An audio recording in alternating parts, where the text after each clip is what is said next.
ನಮಸ್ಕಾರ, welcome back to my YouTube channel. ಇವತ್ತಿನ daily ವ್ಲಾಗ್ನ ಸ್ಟಾರ್ಟ್ ಮಾಡ್ತಾ ಇದ್ದೀನಿ. ಇವತ್ತು 2 days ವ್ಲಾಗ್ ಆಗಿರುತ್ತೆ. ಸೊ ರಾಮನವಮಿ ಮುಂದಿನ ದಿನ ಮತ್ತು ನೆಕ್ಸ್ಟ್ ಡೇ ರಾಮನವಮಿ ದಿವಸದ್ದು ವ್ಲಾಗ್ ಆಗಿರುತ್ತೆ. ಸೊ ಎಣ್ಣೆ ಕ್ಯಾನಲ್ಲಿ ಕುಕ್ಕಿಂಗ್ ಆಯಿಲ್ ಇಲ್ಲ ಅಂತ ಕುಕ್ಕಿಂಗ್ ಆಯಿಲ್ನ ತುಂಬಿಸ್ಕೊಂಡು ಪಾತ್ರೆ ತೊಳೆಯೋಕ್ಕೆ ಬಂದೆ. ಸೊ ಇಷ್ಟು ಮಧ್ಯಾಹ್ನದ ಪಾತ್ರೆ ಆಗಿಬಿಟ್ಟಿತ್ತು, ತೊಳೆದೇ ಇರಲಿಲ್ಲ ನಾನು ಮಧ್ಯಾಹ್ನ. ಸೊ ಅದಕ್ಕೆ ಸ್ವಲ್ಪ ರೆಸ್ಟ್ ತಗೊಳ್ಳೋಣ ಅಂತ ರೆಸ್ಟ್ ತಗೋತಿದ್ದೆ. ಸೊ ಮಧ್ಯಾಹ್ನ ತೊಳೆದಿರಲಿಲ್ಲ, ಸೊ ಅದಕ್ಕೆ ಬೇಗ ಈವ್ನಿಂಗ್ ತೊಳ್ಕೊಂಡೆ. ನಾನು DIY ಇದು ಡಿಶ್ ವಾಷರ್ ಜೆಲ್ನ ಯೂಸ್ ಮಾಡಿದೆ. ತುಂಬ ಚೆನ್ನಾಗಿದೆ, ಸ್ಮೆಲ್ ಸಹ ಚೆನ್ನಾಗಿದೆ, ಹಾಗೆ ಪಾತ್ರೆ ಸಹ ತುಂಬ ಶೈನಿಂಗ್ ಬರುತ್ತೆ. ಈಗ ಪಟ ಅಂತ ಕ್ಲೀನಿಂಗ್ ಮಾಡ್ಕೊತಾ ಇದ್ದೀನಿ. ನಾಳೆಗೆ ಆ್ಯಕ್ಚುಲಿ ಈಗೇ ಮಸ್ಕ್ ಬೆಳೆನ ತಂದಿಟ್ಬಿಟ್ಟಿದ್ದಾರೆ ನಮ್ಮ ಮನೇಲಿ. ಸ್ವಲ್ಪ ಕಾಯಿ ಇರೋದೇ ತಂದಿದ್ರು. ಅದು ನೆಕ್ಸ್ಟ್ ಡೇ ರಾಮನವಮಿ ದಿವಸ ಸ್ವೀಟ್ ಆಗುತ್ತೆ ಅಂತ. ಸೊ ಅದಕ್ಕೆ ಇದನ್ನು ನಿಮಗೂ ಸಹ ತೋರಿಸ್ತಾ ಇದ್ದೀನಿ. ಸೊ ಬೇಗ ಬನ್ನಿ ಕ್ಲೀನ್ ಮಾಡ್ಕೊಂಬಿಡೋಣ. ಅದಾದ ನಂತರ ಈಗ ಸಮ್ಮರ್ ಇರೋದ್ರಿಂದ ಎಷ್ಟು ನೀರು ಕುಡಿದ್ರೂ ಸಾಕಾಗೋದೇ ಇಲ್ಲ. ಸೊ ಅದಕ್ಕೆ 2 ಬಾಟಲ್ ಇಲ್ಲ 4 ಬಾಟಲ್ ತುಂಬಿಸಿಕ್ಬಿಟ್ಟಿರ್ತೀವಿ ಕಿಚನಲ್ಲಿ. ಬೇಕಾದಾಗೆಲ್ಲ ಹೋಗಿ ತೊಗೊಂಡು ಕುಟ್ಕೊಬೋದು. ಸೊ ನಾನು ಹಂಗೆ ಆಚೆ ಕಡೆ ವರಾಂಡ ಎಲ್ಲ ಕ್ಲೀನ್ ಮಾಡಿಕೊಂಡು, ಹಾಗೆ ನಮ್ಮ ಅಕ್ಕ ನೆಲ ಒರೆಸ್ಕೊಂಡು ನಾನು ಹಂಗೆ ರಂಗೋಲಿ ಬಿಡೋಣ ಅಂತ ಬಿಡ್ತಾಯಿದ್ದೀನಿ. ನಾನೇನು ಪರ್ಫೆಕ್ಟಾಗೆಲ್ಲ ಬಿಡೋಲ್ಲ, ನನಗೇನು ಅಷ್ಟೊಂದೆಲ್ಲ ಬರೋಲ್ಲ, ಲೈನೆಲ್ಲ ನೀಟಾಗಿ ಇಳಕ್ಕೆ ಬರೋಲ್ಲ. ಆ್ಯಕ್ಚುಲಿ ಫ್ರಂಟಿಂದ ಕುತ್ಕೊಂಡು ಎಳಿಬಾರ್ದಂತೆ, ಮನೆ ಒಳಗಡೆಯಿಂದ ಕುತ್ಕೊಂಡು ರಂಗೋಲಿ ಹಾಕಬೇಕಂತೆ. That is very good. So ಅದಕ್ಕೆ ಅಲ್ಲಿಂದ ಒಳಗಡೆಯಿಂದ ತೆಗೆದು ಹಾಕ್ತಾ ಇದ್ದೀನಿ. ಸೊ ನಂಗೆ ನೀಟಾಗಿ ಲೈನ್ ಎಳಿಯಕ್ಕೆ ಬರೋಲ್ಲ. ಸೊ ಅದಕ್ಕೆ ನಾನು ಕೈಯಲ್ಲಿ ಸುಮ್ಮನೆ ಸ್ಮರ್ಜ್ ಮಾಡೋ ಥರ ಮಾಡಿಬಿಟ್ಟು ಆ ಥರ ಮಾಡ್ತೀನಿ. ಸೊ ಈ ಥರ ಬಂದಿತ್ತು ನನ್ನ ರಂಗೋಲಿ. ಸೊ ಇವಾಗ ಫ್ರೆಶ್ ಅಪ್ ಆಗೋಕ್ಕಂತ ಹೋಗ್ತಾ ಇದ್ದೀನಿ. ಸೊ ಬೇಗ ಹೋಗಿ ಫ್ರೆಶ್ ಅಪ್ ಆಗಿಬಿಟ್ಟು ಬರಬೇಕು, ಯಾಕಂದರೆ ನಾಳೆ ರಾಮನವಮಿ ಇದೆಯಲ್ವಾ. ಸೊ ಅದಕ್ಕೆ ಅದಕ್ಕೆಲ್ಲ ರೆಡಿ ಮಾಡ್ಕೊಂಬರ್ಬೇಕಾಗಿತ್ತು, ನಾಳೆಗೆಲ್ಲ ರೆಡಿ ಮಾಡ್ಕೋಬೇಕಾಗಿತ್ತು. ಯುಗಾದಿಗೆ ದೇವ್ರು ತೊಳೆದಿದ್ವಲ್ಲ, ಸೊ ಅದಕ್ಕೆ ಒಂದು 15 days ಆದರೂ ಆಗಬೇಕು ದೇವ್ರು ತೊಳಿಬೇಕಂದ್ರೆ. ಸೊ ಅದಕ್ಕೆ ಈ ರಾಮನವಮಿಗೆ ದೇವ್ರು ತೊಳೆಯೋಂಗಿಲ್ಲ. ಸೊ ಬಟ್ ಬರೀ ಕಳಶ ಮಾತ್ರ ಚೇಂಜ್ ಮಾಡಬೇಕಾಗಿತ್ತು. ಸೊ ಅದಕ್ಕೆ ಹೋಗಿ ಎಲೆನ ತೊಗೊಬರಕ್ಕಂತ ಹೋಗ್ತಿದ್ದೆ. ಕೂದಲನ್ನ ಹೊದ್ರುಕೊಂಡು ನೋಡಿ ನಮ್ಮ ಕೈ ಈ ಥರ ರಂಗೋಲಿ ಬಿಟ್ಟಿದ್ದಾಳೆ. ಸೊ ಐಬಿಸ್ಕಸ್ದ ಎಲೆ ತೊಗೋಬೋದು, ಇಲ್ಲಾಂದರೆ ವಿಳ್ಯದೆಲೆನೇ ತೊಗೋಬೋದು. ಎರಡರಲ್ಲಿ ಒಂದು ತೊಗೊಂಡು ಯೂಸ್ ಮಾಡ್ಕೋಬೋದು. ಇದೇ ಬೇಕು ಅದೇ ಬೇಕು ಅಂತ ಏನಿಲ್ಲ. ವಿಳ್ಯದೆಲೆ ಆ್ಯಕ್ಚುಲಿ ಇತ್ತು, ಅದೆಲ್ಲ ಫುಲ್ ಬಾಡೋಗಿತ್ತು ಅಂತ ಹೋಗಿ ಐಬಿಸ್ಕಸ್ದು ಲೀಫ್ನ ತೊಗೊಬಂದೆ. ಹಾಗೆ ಹೂವನ್ನೆಲ್ಲ ರೆಡಿ ಮಾಡಿಕೊಂಡೆ ಪೂಜೆಗೆ. ನೀಟಾಗಿ ಹೂವನ್ನೆಲ್ಲ ಇಟ್ಕೊಂಡು ಪೂಜೆನ ಮಾಡ್ಕೊತಾ ಇದ್ದೀನಿ. ಸೊ ಎಲ್ಲ ದೇವ್ರಿಗೂ ಒಂದೊಂದು ಹೂವು ಇಡಬೇಕು. ಬಟ್ ಸ್ವಲ್ಪ ಹಾರ ತಂದಿದ್ರು ಅಂತ, ಅಂದರೆ ಹಾರ ಅಲ್ಲ, ಕತ್ತಿರೋ ಹೂವು ತಂದಿದ್ರು ಅಂತ ಕತ್ತಿರೋ ಹೂವನ್ನ ಹಾಕ್ಬಿಟ್ಟು ಪೂಜೆ ಮಾಡ್ತಾ ಇದ್ದೀನಿ. ಸೊ ದಿನ ದೀಪ ಹಚ್ಬೇಕಲ್ವಾ. ಸೊ ಅದಕ್ಕೆ ಎಲ್ಲನೂ ಸಹ ಕ್ಲೀನ್ ಮಾಡ್ಕೊಂಡು ಅದಾದ ನಂತರ ಪೂಜೆ ಮಾಡಬೇಕು. ಸೊ ನನ್ನ ಬಾಯಿ ಸುಮ್ಮನೆ ಇರೋಲ್ಲ. ಸೊ ಅದಕ್ಕೆ ಏನೋ ಸ್ನ್ಯಾಕ್ಸ್ ತೊಗೊಬಂದು ತಿಂತಾನೆ ಇರ್ತೀನಿ. ಅಂದರೆ ದಿನ ತಿನ್ನಲ್ಲ, ವೀಕ್ಲಿ ಒನ್ಸ್ ಇಲ್ಲ ಮಂತ್ಲಿ ಒನ್ಸ್ ತೊಗೊಬರ್ತೀನಿ. ಸೊ ಅದಾದ ನಂತರ ಮಸಾಲಾನ ರುಬ್ಕೊಟ್ಟಿದ್ರು. ಸೊ ಅದಕ್ಕೆ ನಾನು ಅದಕ್ಕೆ ಬೇಳೆನ ಹಾಕ್ಬಿಟ್ಟು ಸಾಂಬಾರು ಒಗ್ಗರಣೆ ಕೊಟ್ಟು ಸಾಂಬಾರು ಮಾಡ್ತಾಯಿದ್ದೀನಿ. ಇಷ್ಟೇ, ನಾನೇನು ಸಿಂಪಲ್ಲಾಗಿ ಸಾಂಬಾರು ಮಾಡ್ತೀವಿ. ಆ್ಯಕ್ಚುಲಿ ಇವತ್ತು ಡ್ರಮ್ ಸ್ಟಿಕ್ ಸಾಂಬಾರು, ನುಗ್ಗೆಕಾಯಿ ಸಾಂಬಾರು ಮಾಡಿದ್ರು. ಸೊ ಅದ್ರದ್ದು ಪಾತ್ರೆ ಬಂದಿತ್ತು. ಸೊ ಅದನ್ನು ತೊಳ್ಕೊಂಡ್ಬಿಟ್ಟೆ, ಯಾಕಂದರೆ ತಕ್ಷಣ ತೊಳ್ಕೊಂಡ್ರೆ ಕ್ಲೀನಾಗೇ ಇರುತ್ತೆ, ಇಲ್ಲಾಂದರೆ ಸ್ವಲ್ಪ ಗಲೀಜಾಗಿಬಿಡುತ್ತೆ. ಅದಾದ ನಂತರ ನಂಗೆ ಮುದ್ದೆ ಮಾಡೋಕ್ಕೆ ಎಷ್ಟು ಇಷ್ಟ ಗೊತ್ತಾ, ಸಾಫ್ಟಾಗಿರೋ ಮುದ್ದೆ ಮಾಡಿಬಿಡ್ತೀನಿ. ಸೊ ನಾನೇ ಇವತ್ತು ಮುದ್ದೆ ಮಾಡ್ತಾಯಿದ್ದೀನಿ. ನೋಡಿ ನಾನು ಹೆಂಗೆ ಕಟ್ತೀನಿ ಅಂತ. ನಾನೇನು ಪರ್ಫೆಕ್ಟಾಗೆಲ್ಲ ಕಟ್ಟಕ್ಕೆ ಬರೋಲ್ಲ, ರೌಂಡು ನೀಟಾಗಿ ಹೆಂಗೋ ತಿನ್ನೋ ಥರ ಆದರೂ ಕಟ್ಟಿ ಇಡ್ತೀನಿ. ತುಂಬ ಬಿಸಿ ಇರುತ್ತಲ್ಲ. ಸೊ ನೋಡ್ಬೋದು, ನನ್ನ ಕೈ ತೋರಿಸಿದ್ದೀನಿ ಆ್ಯಕ್ಚುಲಿ.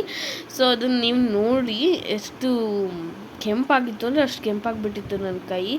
ಸೊ 3 ಮುದ್ದೆ ರೆಡಿ ಮಾಡ್ಕೊಂಡಿದ್ದೀನಿ. ಹಾಗೆ ಈಗ ಮುದ್ದೆ, ತುಪ್ಪ, ನುಗ್ಗೆಕಾಯಿ ಸಾರು ರೆಡಿ ಆಯಿತು. ಇವಾಗ ಮತ್ತೆ ನೈಟ್ ಪಾತ್ರೆ ಬಿದ್ದಿತ್ತು. ಸೊ ಅದನ್ನೆಲ್ಲ ಪಟ ಅಂತ ತೊಳ್ಕೊತಾ ಇದ್ದೀನಿ, ಯಾಕಂದರೆ 3 ಟೈಮ್ಗೂ ಪಾತ್ರೆ ಬೀಳುತ್ತೆ. ಸೊ 3 ಟೈಮ್ಗೂ ಪಾತ್ರೆ ತೊಳೆದಿಲ್ಲ ಅಂದರೆ ಕಿಚನ್ ಅನ್ಸ್ಯಾಟಿಸ್ಫೈಡ್ ಆಗಿಬಿಟ್ಟಿರುತ್ತೆ. ಬೆಳಗ್ಗೆ ಬಂದು ನಾಳೆ ಹಬ್ಬ ಅಲ್ವಾ. ಸೊ ಹಬ್ಬದ ದಿವಸ ಆ ಥರ ತೊಳೆದೇ ಇಲ್ಲದೇ ಇರೋ ಪಾತ್ರೆ ನೋಡಿದ್ರೆ ನಂಗೆ ಆಗೋಲ್ಲ. ನಾನೇ ಪೂಜೆ ಮಾಡೋದ್ರಿಂದ ನಂಗೆ ಆ ಥರ ಅನ್ಸ್ಯಾಟಿಸ್ಫೈಡ್ ಆಗ್ತಾ ಇರುತ್ತೆ, ನಂಗೆ ಇಷ್ಟನೇ ಆಗೋಲ್ಲ. ಅದಕ್ಕೆ ಎಲ್ಲನೂ ಸಹ ಕ್ಲೀನ್ ಮಾಡಿಕೊಂಡು ಸ್ಲ್ಯಾಬ್ ಸಮೇತ ಕ್ಲೀನ್ ಮಾಡ್ಕೋಬೇಕು. ನಾಳೆ ಹಬ್ಬ ಇರೋದ್ರಿಂದ ಸ್ಲ್ಯಾಬ್ನ ಕ್ಲೀನ್ ಮಾಡ್ಕೊಂಡಿದ್ದೀನಿ ನಾನು. ಸೊ ಬೇಗ ಕ್ಲೀನ್ ಮಾಡ್ಕೊಬೇಕು. ಅದಾದ ನಂತರ ನೆಕ್ಸ್ಟ್ ಡೇ ವ್ಲಾಗ್. ಆ್ಯಕ್ಚುಲಿ ನಾನು ಮಲ್ಕೊಳ್ಳೋಕ್ಕಿಂತ ಮುಂಚೆ ನನ್ನ ತಲೆನ ಸ್ವಲ್ಪ ಮಸಾಜ್ ಮಾಡ್ಕೊತೀನಿ. ಯಾಕಂದರೆ ಆಗ ನಮ್ಮ ಹೇರ್ಸು ಗ್ರೋತ್ ಆಗೋಕ್ಕೆ ತುಂಬ ಈಸಿ ಆಗುತ್ತೆ. ಹಾಗೆ ನಾವು ಚೆನ್ನಾಗಿ ಹೇರ್ಸ್ ಲಾಂಗಾಗಿ ಬೆಳೆಯುತ್ತೆ. ಸೊ ಅದಕ್ಕೆ ಈ ಥರ ಒಂದು ಗಂಟೆ ಹಾಕ್ಕೊಂಡು ನೈಟ್ ಹೊತ್ತು ಮಲ್ಕೊಂಬಿಡ್ತೀನಿ. ತುಂಬ ಟೈಟಾಗಿ ಹಾಕ್ಕೊಳ್ಳಲ್ಲ, ಜಸ್ಟ್ ಲೂಸಾಗಿ ಹಾಕ್ಕೊಂಡು ಮಲ್ಕೊಂಡ್ಬಿಡ್ತೀನಿ. ಸೊ ಅದನ್ನೇ ತೋರಿಸ್ತಿದ್ದೀನಿ ನಿಮಗೆ ಹೆಂಗೆ ಹಾಕ್ಕೋತೀನಿ ಅಂತ. ಸೊ ಈ ಥರ ಹಾಕ್ಕೊಂಡಿದ್ದೀನಿ. ಸೊ ನೆಕ್ಸ್ಟ್ ಡೇ ವ್ಲಾಗ್ನ ನೋಡ್ಕೊಂಬರೋಣ. So next day happy Ramnavami to all.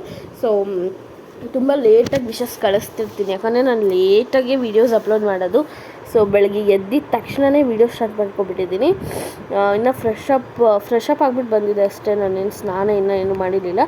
ಹಾಗೆ ಇವಾಗ ಬೇಗನೆ ನೈವೇದ್ಯಕ್ಕೆಲ್ಲ ಮಾಡಬೇಕಲ್ಲ, ನೈವೇದ್ಯ ಎಲ್ಲ ಮಾಡ್ಕೋತಾ ಇದ್ದೀನಿ. ಬೇಗ ಕೋಸಂಬರಿ ಮತ್ತು ಪಾನಕ ಅದೆಲ್ಲ ರೆಡಿ ಮಾಡ್ಕೊತಾ ಇದ್ದೀನಿ. ಫಸ್ಟಿಗೆ ಕೋಸಂಬರಿಗೆ ನೆನೆಸಿಟ್ಕೊತಾ ಇದ್ದೀನಿ.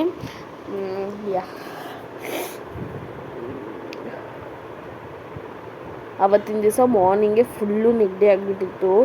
ಅದರಲ್ಲೂ ಸಹ ನಾನು ಪಾನಕ ಅದೆಲ್ಲ ಮಾಡಿದ್ದೀನಿ. ನಿಮಗೆ ಪಾನಕ ರೆಸಿಪಿ ಶೇರ್ ಮಾಡಿದ್ದೀನಿ, ನೀವು ಒಂದು ಸರಿ ಟ್ರೈ ಮಾಡಿ ಹೆಂಗೆ ಬಂದಿತ್ತು ಅಂತ ಕಮೆಂಟ್ ಮಾಡಿ. ಫಸ್ಟು ಬೆಲ್ಲನ ಈ ಥರ ಪುಡಿನ ಮಾಡ್ಕೋಬೇಕು. ಅದಾದ ನಂತರ ಇದನ್ನು ಕೂಲ್ ವಾಟರ್, ಚಿಲ್ಡ್ ವಾಟರ್ ತೊಗೊಂಡ್ರೂ ಚೆನ್ನಾಗಿರುತ್ತೆ. ಸೊ ನಾನು ಕೂಲ್ ವಾಟರ್ನ ತೊಗೊಂಡು ಹಾಕ್ಕೊಂಡಿದ್ದೀನಿ. ಸೊ ತಣ್ಣಗಾಗಿರುತ್ತೆ. ಸೊ ಅದಕ್ಕೆ ಈಗ ಇದನ್ನು ಸ್ವಲ್ಪ ಹೊತ್ತು ಇಡಬೇಕು. ಸೊ ಅಷ್ಟರಲ್ಲಿ ನಾನು ಮಸ್ಕ್ ಮೆಲನ್ನ ಕಟ್ ಮಾಡಿ ಅದರದ್ದು ಸೀಡ್ಸ್ನೆಲ್ಲ ತಗೊಂಡು ಒಂದು ಬೌಲ್ಗೆ ಟ್ರಾನ್ಸ್ಫರ್ ಮಾಡ್ಕೊತಾ ಇದ್ದೀನಿ. ಆ ಸೀಡ್ಸ್ನ ಬೇಕಿದ್ರೆ ನೀವು ಮಡ್ಗೆ ಹಾಕಿ ಪ್ಲ್ಯಾಂಟ್ನ ಬೆಳೆಸ್ಬೋದು. ಸೊ ಒಂದು ಕುಟಾಣಿನ ತೊಗೊಂಡಿದ್ದೀನಿ. ಆ ಕುಟಾಣಿಗೆ ಒಂದು 5ರಿಂದ 6 ಮೆಣಸು ಕಾಳುಗಳನ್ನ ತೊಗೋಬೇಕು. ಅದಾದ ನಂತರ ನಾನಿಲ್ಲಿ 3 ಏಲಕ್ಕಿ ಸಾಕು, ನಮ್ಮ ಟೇಸ್ಟ್ ಪ್ರಕಾರ 3 ಏಲಕ್ಕಿ ತೊಗೊಂಡಿದ್ದೀನಿ. ಅದಾದ ನಂತರ ಒಂದು ಇಂಚ್ ಆಗೋಷ್ಟು ಶುಂಠಿ ಅಷ್ಟೇ ತೊಗೊಂಡಿರೋದು. ಅದನ್ನು ಹಾಕಿ ನೀಟಾಗಿ ಕುಟ್ಟಿ ಪೌಡರ್ ಮಾಡ್ಕೋಬೇಕು. ಆ್ಯಕ್ಚುಲಿ ನಾನು ಡ್ರೈ ಶುಂಠಿ ತೊಗೋಬೇಕಾಗಿತ್ತು, ನಾನು ವೆಟ್ ಶುಂಠಿನೇ ತೊಗೊಂಡೆ, ಅಂದರೆ ಹಸಿ ಶುಂಠಿನೇ ತೊಗೊಂಡ್ಬಿಟ್ಟೆ. ಸೊ ಅದಕ್ಕೆ ನಂದು ಒಂಥರ ಪೇಸ್ಟ್ ಥರ ಆಯಿತು. ಸೊ ಯಾವ ಥರ ಪೇಸ್ಟ್ ಆಗಬೇಕಂತ ತೋರಿಸ್ತೀನಿ. ಆ್ಯಕ್ಚುಲಿ ಪೇಸ್ಟ್ ಅನ್ನೋದಕ್ಕಿಂತ ಪೌಡ್ರ್ ಥರನೇ, ಮಿಡಲಲ್ಲಿ ಒಂಥರ ವೆಟ್ ಡ್ರೈ ಎರಡೂ ಇತ್ತದರಲ್ಲಿ. ಸೊ ಈ ಥರ ಹಾಕಬೇಕು. ಸೊ ಇದಾದ ನಂತರ ಇದು ರೆಡಿ ಆಯಿತು. ಈಗ ನಾವೇನು ಮಸ್ಕ್ ಮೆಲನ್ನ ಕಟ್ ಮಾಡಿ ಇಟ್ಕೊಂಡಿದ್ವಲ್ಲ ಅದನ್ನು ಮಿಕ್ಸಿ ಜಾರ್ಗೆ ಹಾಕ್ಕೊಂಡು ನುಣ್ಣಗೆ ರುಬ್ಕೊಳ್ಳೋಕ್ಕಿಂತ ತರಿಯಾಗಿ ರುಬ್ಕೊಳ್ಳಿ. ಆಗ ಟೇಸ್ಟ್ ಚೆನ್ನಾಗಿ ಬರುತ್ತೆ, ಅದರದ್ದು ಟೇಸ್ಟ್ ಎನ್ಹಾನ್ಸ್ಡಾಗಿ ಬರುತ್ತೆ. ಸೊ ಅದಾದ ನಂತರ ಬೆಲ್ಲನ ಸೋರಿಸ್ಕೊಂಡು ನಾವೇನು ಕುಟ್ಟಿಟ್ಟಿದ್ವಲ್ಲ ಆ ಪುಡಿನ ಹಾಕ್ಕೊಂಡ್ಬಿಟ್ಟು, ಅದಾದ ನಂತರ ನಾವೇನು ರುಬ್ಬಿಟ್ಟಿದ್ವಲ್ಲ ಮಸ್ಕ್ ಮೆಲನ್ನ ಅದನ್ನು ಹಾಕ್ಕೊಂಡು ಮಿಕ್ಸ್ ಮಾಡ್ಕೋಬೇಕು. ಅದಾದ ನಂತರ ನಿಮ್ಗೆ ಏನಾದ್ರು ಬೇಕು ಅಂದರೆ ಯು ಕ್ಯಾನ್ ಪುಟ್ ಏನಂತಾರೆ ಕಟ್ ಮಾಡಿರೋವಂಥ ಮಸ್ಕ್ ಮೆಲನ್ನ ಹಾಕ್ಕೊಂಡ್ರೆ ತುಂಬಾ ರುಚಿಯಾಗಿರುತ್ತೆ. ಸೊ ಈಗ ನಾನು ಜ್ಯೂಸನ್ನ ರೆಡಿ ಮಾಡ್ಕೊಂಡಾಯಿತು. ಸೊ ಈಗ ತಿಂಡಿ ಮಾಡ್ತಾಯಿದ್ದೀನಿ, ಕಾಫಿ ಮತ್ತು ತಿಂಡಿ ಎರಡು ಮಾಡ್ತಾಯಿದ್ದೀನಿ. ಇವತ್ತು ಟೊಮೆಟೊ ಬಾತ್ ಮಾಡ್ತಾಯಿದ್ದೀನಿ. ನಿಮ್ಗೇನಾದ್ರು ಟೊಮೆಟೊ ಬಾತ್ ರೆಸಿಪಿ ಬೇಕಂದರೆ ಪ್ಲೀಸ್ ಕಮೆಂಟ್ ಮಾಡಿ, ನಾನು ತುಂಬಾ ಚೆನ್ನಾಗಿ ಮಾಡ್ತೀನಿ. ಸೊ ನೀವು ಒಂದ್ಸರಿ ಟ್ರೈ ಮಾಡಿ, ಬೇಕಂದರೆ ಕಮೆಂಟ್ ಮಾಡಿ, ನಾನು ವಿಡಿಯೋನ ಹಾಕ್ತೀನಿ. ಏನಿಲ್ಲ, ಜಸ್ಟ್ ಆನಿಯನ್, ಶುಂಠಿ ಬೆಳ್ಳುಳ್ಳಿ ಪೇಸ್ಟು, ಅದಾದಮೇಲೆ ಡ್ರೈ ಸ್ಪೈಸಸ್ ಬರುತ್ತಲ್ಲ ಸೊ ಅದೆಲ್ಲ ಹಾಕ್ಕೊಂಡು ಕೊತ್ತಂಬರಿ ಮತ್ತು ಪುದೀನ ನಿಮಗೆ ಬೇಕಂದರೆ ಕಮೆಂಟ್ ಮಾಡಿ, ನಾನು ಇಲ್ಲೇ ಹೇಳ್ಬಿಟ್ರೆ ನೀವು ಅದನ್ನೇ ಮಾಡಿಬಿಡ್ತೀರಾ. ಸೊ ಅದಾದ ನಂತರ ಸಾಂಬಾರು ಸಹ ರೆಡಿ ಮಾಡಿಕೊಂಡೆ. ನೆನ್ನೆ ನೈಟ್ ಸಾಂಬಾರು ಮಾಡಿಟ್ಟಿದ್ವಲ್ಲ, ಅದೇ ನುಗ್ಗೆಕಾಯಿ ಸಾರು. ಸೊ ಅದೇ ಇತ್ತು, ಅದನ್ನೇ ಬಿಸಿ ಮಾಡ್ಕೊಂಡು ಮಧ್ಯಾಹ್ನಕ್ಕೆ ತಿನ್ಕೊಳ್ಳೋಣ ಅಂತ ಅದನ್ನು ಬಿಸಿ ಮಾಡಿಟ್ಕೊಂಡೆ. ಹಾಗೆ ಹೆಸರುಬೇಳೆನೂ ಸಹ ರೆಡಿ ಮಾಡಿದೆ. ನೋಡಿ ಈ ಥರ ಇದೆ ನನ್ನ ಟೊಮೆಟೊ ಬಾತ್ ಕಲರ್, ತುಂಬಾ ರುಚಿಯಾಗುತ್ತೆ. ನಿಮಗೂ ಬೇಕಾದ್ರೆ ಪ್ಲೀಸ್ ಕಮೆಂಟ್ ಮಾಡಿ, ನಾನು ಇದರದ್ದು ರೆಸಿಪಿನ ಶೇರ್ ಮಾಡ್ತೀನಿ, ತುಂಬ ರುಚಿಯಾಗಿರುತ್ತೆ. ಸೊ ಅದಾದ ನಂತರ ಸ್ವಲ್ಪ ಹಾಗೆ ತಿಂದು ಖಾಲಿ ಮಾಡಿ ಸ್ವಲ್ಪ ಜ್ಯೂಸ್ ಕುಡ್ಕೊಂಡೆ. ಸೊ ಇಷ್ಟೇ ಇವತ್ತಿಂದು ವ್ಲಾಗ್ ಆಗಿತ್ತು. ಈ ವ್ಲಾಗ್ ನಿಮ್ಗೆ ಏನಾದ್ರು ಇಷ್ಟ ಆಯಿತು ಅಂದರೆ ಪ್ಲೀಸ್ ಲೈಕ್ ಮಾಡಿ, ಶೇರ್ ಮಾಡಿ, ಕಮೆಂಟ್ ಮಾಡಿ, ಹಾಗೆ ಸಬ್ಸ್ಕ್ರೈಬ್ ಮಾಡ್ಕೊತಾ ನನ್ನ ವೀಡಿಯೋಸ್ನ ನೋಡಿ. Thank you for watching. Bye, lots of love.